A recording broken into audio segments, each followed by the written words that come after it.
What happened to My Hero Academia's art style? My Hero Academia has one of the most iconic looks in the industry thanks to the talent of Kohei Horikoshi. He's actually so good that it's not uncommon for him to draw other manga and make them look even better. Now, if you're a longtime fan, it's easy to think that this is because Horikoshi has been drawing My Hero for so long. And while I'm sure that's at least partly true, I was actually shocked when I looked back at some of the older chapters. So much so that it made me completely rethink how I view the value of his art style. Which is why in this video I'd like to analyze the artistic evolution of My Hero Academia, explain why it really hasn't changed all that much, and discuss the subtle changes that make the manga look and feel the way it does today. Now, before I start, I just have two quick disclaimers. First of all, this will only look at the manga, so I won't be covering any of the decisions made in the anime. Second, since I'm gonna be covering the entire manga, this video will probably contain some spoilers. So when I do these videos, I try to break it down into stages. And when I did this for Black Clover, I was like, wow, this art style is really consistent. And then I got to My Hero and I was like,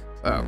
Not to say one is better than the other, but I highly recommend watching the Black Clover video after this one, as I'm sure you'll have a similar reaction. But that isn't to say there aren't any changes over the course of My Hero's 200+ chapters. So while I was looking at the series, I managed to find 3 different stages. The first one, which I've simply dubbed Early My Hero, starts at chapter 1, naturally, and ends roughly around chapter 41. One thing worth noting is the paneling, specifically because of how unnoteworthy it is. It's not bad, but especially in volume 1, it's very conventional. Just a lot of squares and rectangles, and that's about it. Nobody breaking the lines, and for the most part, not a whole lot of double spreads or anything like that. Another thing I'm not crazy about in this stage are the backgrounds. When there's actually stuff in the backgrounds, it looks okay. Not to say Horikoshi can't draw objects and whatnot really well, because I have something to say on that in just a minute. But backgrounds early on are kinda just whatever. Plus, there's a good amount of panels that are just blank, either empty or just solid black. Which isn't bad, but again, it makes you not really pay that much attention to the backgrounds. But in turn, what you do focus on are the characters. But before I get into that, make sure to like the video if you're enjoying it so far. It's the easiest way to support the channel, and it helps spread the video to other viewers like you. Now, like I was saying, what stands out right away in this manga are the characters. As a matter of fact, character designs are probably the strongest aspect of My Hero Academia's art style. Particularly in early My Hero, Horikoshi often picks one trait to really emphasize, and kind of builds everything around that. So for example, when we meet Deku in chapter 1, there's 2 things that really stand out. His big eyes and his big poofy hair. Everything else kind of revolves around that. And in early My Hero, Horikoshi would really push these 1 or 2 traits. So like this Deku constantly looks like he's in bad need of a haircut. At times it can look kinda goofy, but it immediately expresses something about the character without having to spell it out, which is always an important goal in character designs. Another thing that I think Horikoshi does better than a lot of artists is how he draws objects. The clothes, the tools, the equipment, anything the characters interact with, really. So for example, when you look at Hatsume in volume 3, she's got all these cool gadgets she's wearing, and Horikoshi takes care to give each of them an intricate level of detail, not unlike the late Akira Toriyama. Then you look back in volume 1 towards the end where we see all the students in their new costumes, and they're all very detailed. You can see that Horikoshi puts a lot of thought into these, right down to all the accessories in the costumes. And this is made abundantly clear when you go back and look at all of the side notes Horikoshi includes in the volumes when he discusses the initial designs for each costume, and everything he thinks about going into them. Now, a couple of things that distinguish these designs from how they look later on. First of all, there isn't as much shading in this stage. Horikoshi has always done more shading than a lot of other manga, but in this early stage, it's relatively more black and white. Characters are also more pointy looking. So wherever there's like a chin or a joint or whatever, Horikoshi makes a point to make them, well, pointed. So you combine these two, and early My Hero has a much more stylized, almost cartoony look to it. But as we'll see in just a bit, this doesn't stay the same. One final note about this stage is that the line work is kinda so-so. It's not very thin, and it's not very thick either. Horikoshi kinda goes back and forth depending on what a scene calls for. So you'll have a thick boy like All Might in one page, and in other pages you'll just have these rough-looking characters. So the line work in this stage just contributes to the relative lack of shading and pointiness to make early My Hero have a somewhat flatter, more stylized look than later in the story. But the DNA of what the art style would become is all there, which brings us to the next stage. The next stage, which I don't really have a name for, so we can just call it Stage 2, starts right about chapter 42 and ends around chapter 128. Like I said before, the art style doesn't really change all that much in this manga, and here's where we can see why. In this stage, there's only two changes worth noting. The first change I noticed right away is that characters are less pointy. So whereas in the early stage, Horikoshi tries to make every joint, every angle pointed,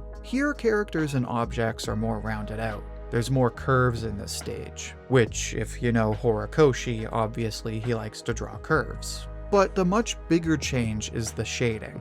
In this stage, Horikoshi shades more often, and he uses a wider array of grays. So before, it was a lot of just white, black, and gray. Here, it's white, black, and a bunch of different grays. So for example, you look at Kirishima's first use of Red Riot Unbreakable, and clearly it's not just black and white and gray. Are there thousands of shades of gray? No. But there's several different shades of gray that help to round out a character that would otherwise be very hard to present as a three-dimensional character. And on that note, this is where Horikoshi kinda finds his pace. And here's what I mean. Let's look at the cover for Volume 3. A decent cover, but obviously this is early My Hero. It's got that more stylized, flatter look. Now look at the cover for Volume 15. Deku clearly looks much different on this cover. He looks more rounded out, and he just looks all around much better. But here's the thing. They aren't dramatically different. When you look at these two side by side, it's easy to go, wow, he got so much better. But if I ask you what he did differently, it's hard to come up with more than maybe 5 things. Like I said, the only real difference are the features are less pointy and there's more intricate shading. He didn't suddenly get 10 times better at drawing. He just made 2 subtle changes that made a huge difference in effect. But when I was looking at these chapters, that was all I could find.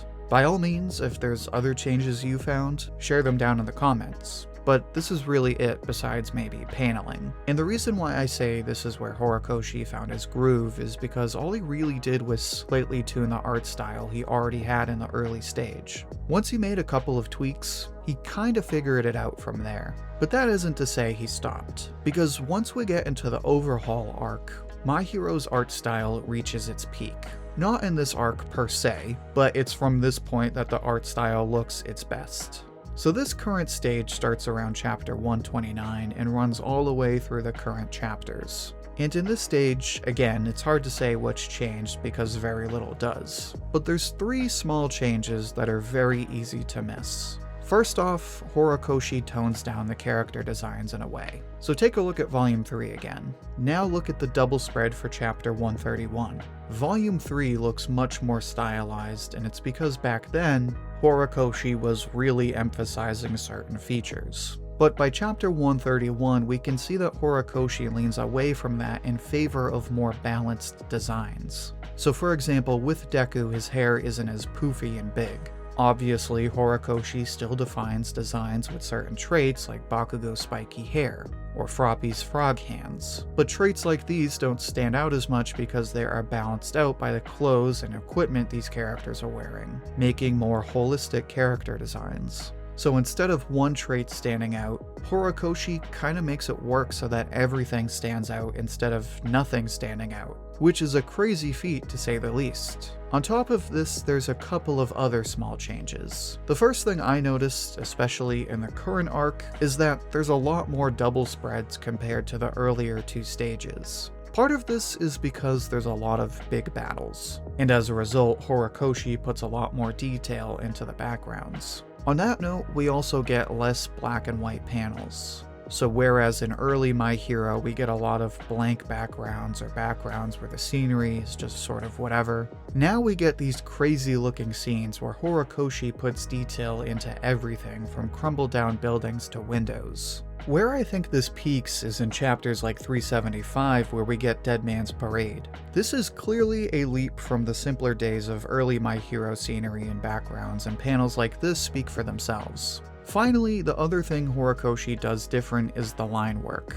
By this point, we get thick line work more often. I just seem to notice this kind of thicker line work more often than in earlier stages. So on that note, let's recap all of these changes and examine My Hero's art style as a whole. So most of the groundwork is done in early My Hero for the first 40 chapters or so. Here, the character designs stand out the most, while everything else besides objects and clothes are just okay. Then in the next stage, starting with the overhaul arc, Horikoshi fine-tunes the character designs to give them the iconic look they have today. They have this detailed, three-dimensional look. And then we get to the current stage where he rounds out the characters by putting more detail into their overall designs, and putting more effort into the scenery as well. Again, like I've been saying, that's not a lot of changes. It's amazing to think Horikoshi basically had it figured out from day one. It's weird because his character designs have a lot in common with someone like Murata. I think the only difference between these two is that Horikoshi makes his characters more stylized. They aren't nearly as pointy as before, but they still have that aesthetic. And Horikoshi likes to draw things in a more angular way, whereas Murata likes to make things rounder. But where I think Horikoshi might actually be better is in his skills for drawing objects. Just something about the detail on all of the clothes and equipment really stands out. You can always tell that Horikoshi puts a ton of thought into making these objects look as much like the real thing as possible, especially when he draws shoes, since apparently Horikoshi is a huge sneakerhead.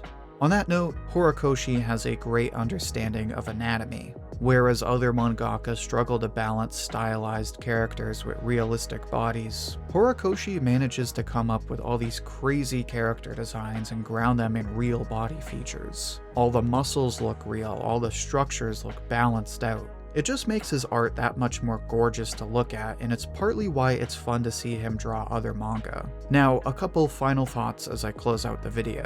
I'd say the character that changes the most is Deku. I don't know why, I just happen to notice that Deku seems like his face goes through a ton of changes, as well as his costume changes. And where he didn't do a lot of them in the early stage, I think where Horikoshi shines is in his big spreads. Whether it's stuff like Dead Man's Parade, big pages and fights, or even color pages like the fantasy alternate universe drawings, Horikoshi kills it with these big pages and he never really misses, even though he can miss when it comes to covers.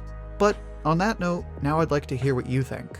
How would you describe My Hero Academia's art style? What are some of the changes you've noticed? Share your thoughts and see what everyone else has to say down in the comments. I'll pick my favorite and share it as comment of the week on my community tab. And if you'd like another discussion like this one, then make sure to check out my video on JJK. In that video, I talk about the artistic evolution of Jujutsu Kaisen's art style. You can find that video in the playlist linked right here. Until then, thank you for watching, and I hope to hear from you soon.